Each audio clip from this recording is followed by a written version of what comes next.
इस वीडियो में हम क्लास 6th की जो हमारी हिंदी की बुक है मल्हार, उसका चैप्टर नंबर 12 पढ़ेंगे, जिसका नाम है हिंद महासागर में छोटा सा हिंदुस्तान। ठीक है।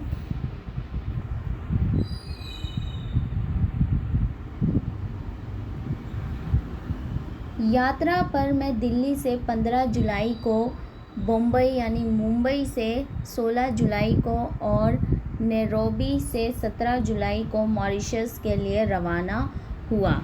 तो यात्रा पर वो दिल्ली से कितनी तारीख को चला था?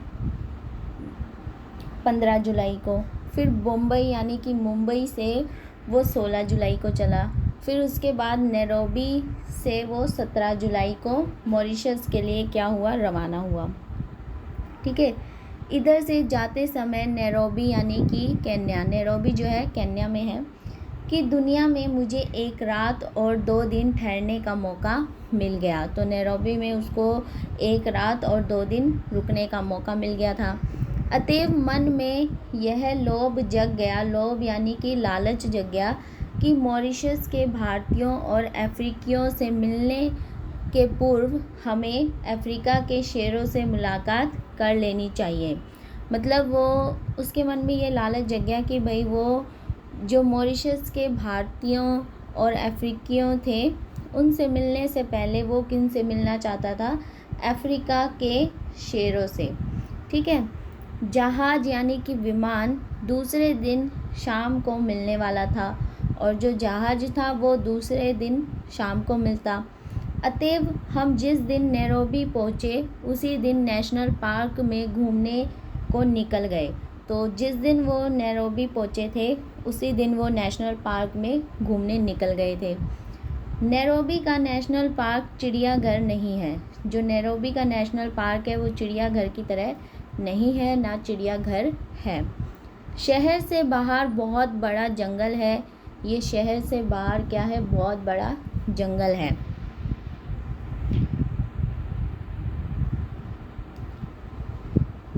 जिसमें घास अधिक, पेड़ बहुत कम है। जिसमें क्या है? घास अधिक है और पेड़ बहुत कम है। लेकिन जंगल में सर्वत्र अच्छी सड़कें बिछी हुई हैं और पर्यटकों की गाड़ियां उन पर दौड़ती ही रहती हैं। लेकिन जो जंगल है उसमें सबसे अच्छी सड़कें बिछी हुई हैं, और पर्यटकों यानी कि जो वहाँ पर देखने आने वाले लोग हैं या जो घूमने जाते हैं लोग, उनको बोलते हैं पर्यटकों। तो उनकी जो गाड़ियाँ हैं वो उस पर दौड़ती रहती है रोड पर। हमारी गाड़ी को भी काफ़ी देर तक दौड़ना पड़ा, मगर सिंह कहीं भी दिखाई नहीं पड़े। लेकिन जो शेर थे वो कहीं भी नहीं दिखाई दे रहे थे, उनको भी बहुत देर तक जो है दौड़ना पड़ा। एक जगह सड़क पर 2 मोटरें खड़ी थी। एक जगह पर फिर वो देखते हैं कि 2 मोटरें खड़ी हैं। उन पर तरह तरह के बंदर, लंगूर चढ़े हुए थे। और उन पर क्या थे? तरह तरह के बंदर और लंगूर जो है चढ़े हुए थे। पर्यटक लोग इन बंदरों को कभी कभी फल या बिस्कुट खाने को दे देते हैं। और जो पर्यटक लोग होते हैं वो क्या करते हैं? इन बंदर और लंगूरों को कभी कभार फल या बिस्कुट खाने को दे देते हैं।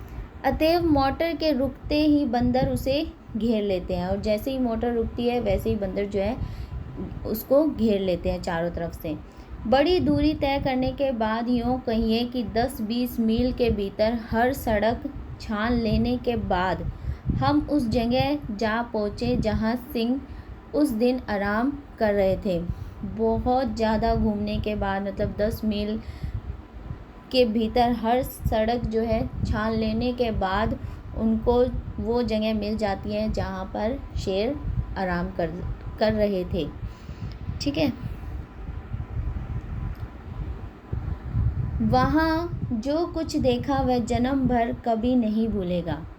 तो फिर आगे वो कहते हैं कि वहाँ पर हमने जो भी कुछ देखा वो हम हमेशा याद रखेंगे, मतलब हमारी पूरी लाइफ टाइम तक हमें याद रहेगा, हम कभी भी उसको नहीं भूलेंगे। कोई 7-8 सिंह लेटे या सोए हुए थे और उन्हें घेर कर 8-10 मोटरें खड़ी थीं। 7-8 शेर लेटे या सोए हुए थे और उन्हें घेरकर कितनी मोटरें खड़ी थी? कम से कम 8-10 मोटरें खड़ी थीं। तुर्रा यह है कि सिंहों को यह जानने की कोई इच्छा ही नहीं थी कि हमें देखने को आने वाले लोग कौन हैं। उनको कोई ये इच्छा ही नहीं थी कि भाई उनको देखने जो आने वाले हैं वो कौन लोग हैं, क्या है। ठीक है। मोटरों और शीशे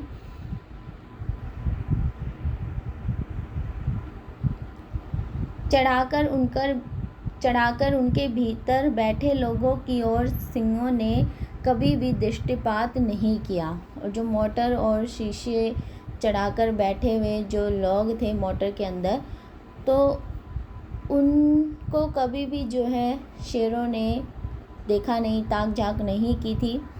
मानो हम लोग तुच्छाति तुच्छ हों और उनकी नज़र में आने के योग्य बिल्कुल नहीं हो। तुच्छाति तुच्छ मतलब बेकार हो और उनके नज़र में आने के योग्य बिल्कुल भी नहीं हो। हम लोग वहाँ आधा घंटा ठहरे होंगे, कम से कम आधा घंटा वहाँ रुके। इस बीच एक सिंह उठकर जमाई ली। एक शेर क्या करता है? उठकर जमाई लेता है। दूसरे ने देह को ताना, देह यानी अपने शरीर को ताना, मगर हमारी ओर किसी भी सिंह ने नज़र नहीं उठाई। लेकिन हमारी तरफ, वो कहते हैं कि हमारी तरफ उन्होंने बिल्कुल भी नज़र उठाकर नहीं देखा। हम लोग पेड़ पौधे और खरपात से भी बदतर समझे गए। इतने में कोई मील भर की दूरी पर हिरणों का एक झुंड दिखाई पड़ा। तो इतने में ही कोई मील भर की दूरी पर हिरणों का एक झुंड दिखाई देता है, जिनके बीच एक जिराफ बिल्कुल बेवकूफ़ की तरह खड़ा था। जिनके बीच में एक क्या खड़ा था? जिराफ खड़ा था। और कैसे? बिल्कुल बेवकूफ़ों की तरह। अब 2 जवान सिंह उठे और 2 और चल दिए। 2 उठे और 2 और चल दिए। एक तो थोड़ा सा आगे बढ़कर एक जगह बैठ गया, लेकिन दूसरा घास के बीच छिपता हुआ मोर्चे पर आगे बढ़ने लगा। एक तो थोड़ा सा आगे चल के बैठ जाता है, लेकिन जो दूसरा था वो क्या करता है? अपने शिकार करने की कोशिश करते, धीरे धीरे आगे बढ़ता है शिकार करने के लिए। ठीक है। हिरणों के झुंड ने ताड़ लिया कि उन पर सिंहों की नज़र पड़ रही है। अब हिरणों का जो झुंड था, उनको ये एहसास हो जाता है कि भाई उन पर जो है शेरों की नज़र पड़ चुकी है।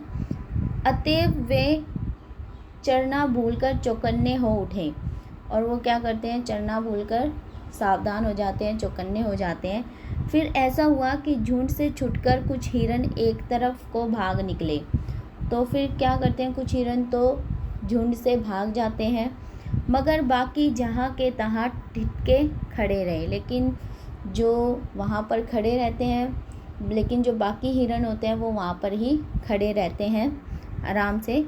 बाकी हिरन ठिठके हुए इसलिए खड़े थे कि सिंह उन्हें देख रहे थे। वो वहाँ पर इसलिए खड़े थे क्योंकि जो शेर है वो उनको देख रहे थे। ठीक है। और सहज प्रवृत्ति हिरणों को यह समझा रही थी कि खतरा किसी भी तरफ भागने में हो सकता है। और उनको ये एहसास हो रहा था कि अगर वो इधर भागे तो भी खतरा, उधर भागे तो भी खतरा। तो किसी भी तरफ अगर वो भागते हैं तो खतरा हो सकता है। शिकार सिंह सूर्यास्त के बाद किया करते हैं। तो जो शेर है वो शिकार कब करते हैं? जब सूर्यास्त हो जाता है। और शिकार वे झुंड का नहीं करते, बल्कि उस जानवर का करते हैं जो भागते हुए झुंड से पिछड़ जाता है। और सिंह यानी जो शेर है वो कभी भी शिकार उस झुंड का नहीं करते, बल्कि वो शिकार उसका करते हैं जो झुंड से पिछड़ जाता है, भागते हुए उस झुंड से अलग हो जाता है। अब यह बात समझ में आई कि हिरन भागने को निरापद यानी कि मतलब बिना डरे वो वहाँ क्यों खड़े थे, नहीं समझकर एक गोल में क्यों खड़े थे। मुझे ऐसा महसूस हो रहा था कि मेरा रक्तचाप बढ़ रहा है। फिर आगे वो कहते हैं कि मुझे ये फील हो रहा था कि मेरा जो रक्तचाप है वो क्या हो रहा है? बढ़ रहा है। अतएव मैंने तय कर लिया कि अब घर लौटना चाहिए। फिर वो कहते हैं कि मैंने ये निश्चय कर लिया कि भाई अब मुझे घर लौटना चाहिए।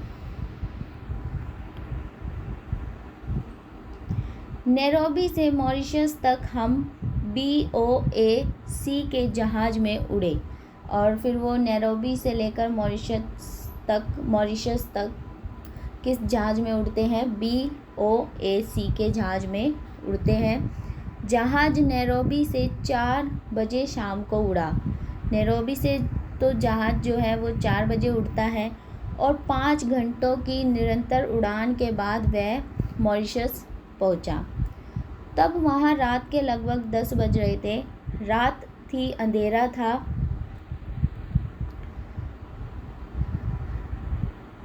पानी बरस रहा था। रात थी, अंधेरा था, पानी बरस रहा था, मगर तब भी हमारे स्वागत में बहुत लोग खड़े थे। हवाई अड्डे के स्वागत का समा देखकर यह भाव जगे बिना नहीं रहा कि हम जहां आए हैं वह छोटे पैमाने पर भारत ही है। तो स्वागत में जो लोग खड़े थे उनको देखकर उनके मन में ये भाव जग जाता है कि भाई जहाँ पर वो गए हैं वो भी एक क्या है, छोटे पैमाने पर भारत ही है। मॉरिशस द्वीप भूमध्य रेखा से कोई 20 डिग्री दक्षिण, तो जो मॉरिशस द्वीप है वो भूमध्य रेखा से 20 डिग्री कहाँ पर है? दक्षिण, और देशांतर रेखा 60 के बिल्कुल पास, किंतु उससे पश्चिम की ओर बसा हुआ है। मॉरिशस की लंबाई जो है वो कितनी है?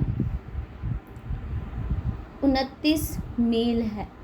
मॉरिशस की जो लंबाई है वो 29 मील है, और चौड़ाई कोई 30 मील है। ठीक है। वैसे पूरे मॉरिशस द्वीप का रकबा 720 वर्ग मील आंका जाता है, लेकिन अगर हम पूरे मॉरिशस द्वीप का रकबा नापे तो वो लगभग 720 वर्ग मील आंका जाएगा। ठीक है। यहाँ द्वीप हिंद महासागर का मोती, यह जो द्वीप है वो हिंद महासागर का मोती कहा जाता है।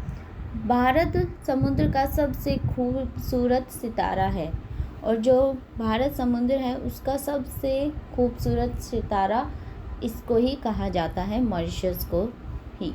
ठीक है।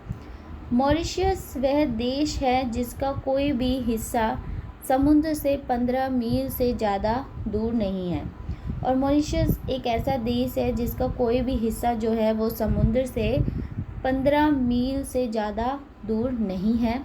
मॉरिशस वह देश है जहाँ की जनसंख्या 67% लोग भारतीय खानदान के हैं, और जहाँ 53% लोग हिंदू हैं। जहाँ पर मॉरिशस एक ऐसा देश है जहाँ पर 67% तो भारतीय हैं, और 53% जो है वो हिंदू हैं।